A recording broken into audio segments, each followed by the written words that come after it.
Hey guys, Silverlord here, back again with another action figure review. Today we'll be taking a look at the Star Wars Black Series Bad Batch Hunter from the fine folks over at Hasbro. And truth be told, I've actually never sat down and watched the Bad Batch series on Disney Plus. Had Disney Plus for quite a while, a little over a year ago now, but just never something I was interested in checking out. I would have rather much checked out something older, like, of course, Gargoyles and Chippendale Rescue Rangers.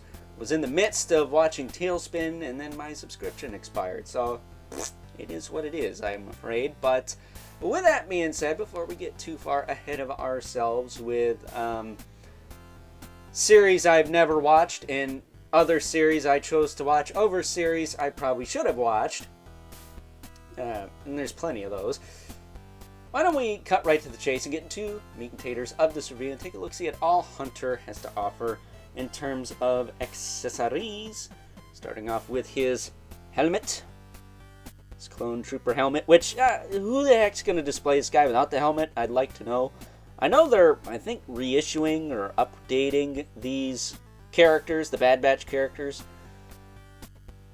So some people will have two. Me, I don't know about all that. First set costs enough. I don't really need to invest in a second set.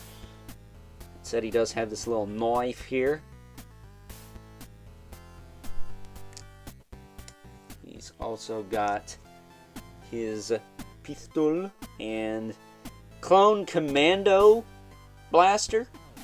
It's pretty cool. I would like to see a regular clone commando someday. A phase 2 one with like the black visor and the black kind of shoulder piece and the black skirt. That'd be really sick. But the last clone commander to come out, I think his name was Commander Jesse. It was like a Walmart exclusive or some crap, and I totally missed that figure like a dope. And yeah, I'm sure that's going for a lot of money now. Thanks a lot, Walmart and Hasbro. That said, last accessory for Hunter here is his backpack, which has a frickin' keyed peg on it. Thank goodness for that. G.I. Joe Classified Series, take notes.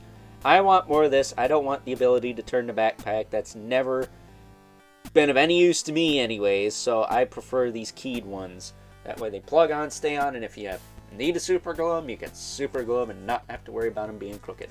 So that is what you get with Hunter. I thought he came with a pair of binoculars. I think I watched a review earlier today, as the day I'm recording this anyways. And I didn't notice that, but I thought he had a pair of binoculars. I can't find them if he did, so my apologies for that. But taking a closer look at old Hunter here. Very, very nice. They did a good job on the head sculpt there. Kind of looks like John Rambo.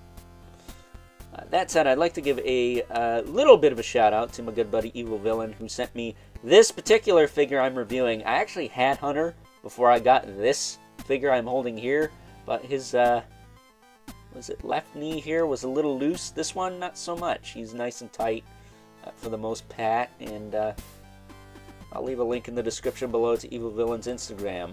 But you know, don't be a jerk, or he'll tell you off. I can do it too, but he'll do it first. But as far as articulation goes on this guy, he's got the double ball peg set up in the neck. Also got some tilt. That said, why don't we put his helmet on so you get an idea of the range with the helmet. There you go. And the helmet does not hinder the range whatsoever. It's pretty free-flowing there, even with the helmet on. So that is very nice. Shoulders will rotate all the way around. The shoulder pauldrons are not glued to anything as far as I can tell. They're on a little ring on the inside of the shoulder socket. So when you pop the arm up, you're not going to have to worry about those. He does not have a butterfly joint, surprisingly, although a couple of these guys do, these Bad Batch guys. He does have a single jointed elbow that gets you more than 90, so it's proof that you don't need double joints to get the job done. He does have rotation. He does have a single trigger finger hand with a hinge in the wrist and a swivel. Would have been nice if he had the same hinge over here with a trigger finger just so we could hold both guns, but he can do it. Just, I don't know, it doesn't look too great. Torso articulation, he can lean back that far. Lean forward further than he can lean back. He's got a tilt and rotation. No belt of any kind on this guy. I think the second version has that, the Mercenary Hunter, and he actually has a little pistol holster. Would have been nice if he had something, I don't know, anywhere, like even on the backpack. There's like nowhere to store his gun, so he has to hold both of them. And again, he does not have a second trigger hand, so that kind of sucks, but whatever. Does have T-jointed hips that will kick out to the side about that far. If you rotate this, you can kick them forward that far. I'm waiting for them to make this like super gummy, this clone armor plate here, but I don't know how they do that without making the whole leg super gummy, because there's no real clean way to do that. That said, he does have a swivel at the knee with a hinge, and unfortunately the knee pad is above the hinge. It should be probably on the shin guard, if anything, but it is what it is. He does get quite good bend out of that, more than 90. So again, don't need double joints to get the job done. And then he does have a hinge in the foot with a rocker joint. So very, very nice. I like him a lot. Perfect? No. I would have liked some kind of gun storage, but if he's not supposed to have it, then I guess I'm just being nitpicky. But I also like when I can store all the accessories on the figure. That said, this knife sheath, according to Mr. Brian, aka my dad, aka the old man, says that this knife sheath is a little ridiculous because gravity would control where this knife goes. Like, just trying to figure out how does it go in there. I guess it goes in this way. Yeah, that way it goes in all the way, so I guess that's the way it goes. But gravity would cause that to fall out. Now, I'm guessing it's got like some magnet or something to hold it in there. If it was real, that is, but, you know. My dad's an ex-hunter. He kind of knows these things.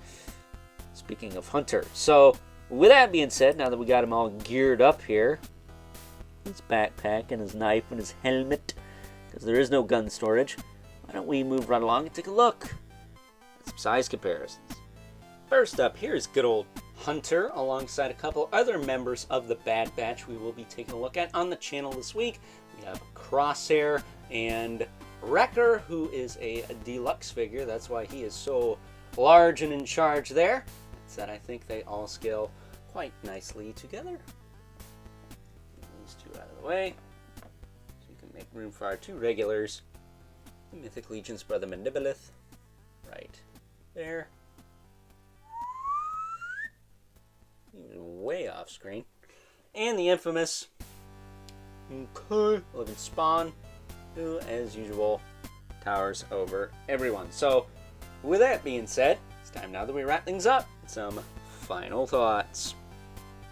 Overall, and as far as the first member of the Bad Batch goes, I have to say that good old Hunter here is a very solid addition to the Star Wars Black Series line.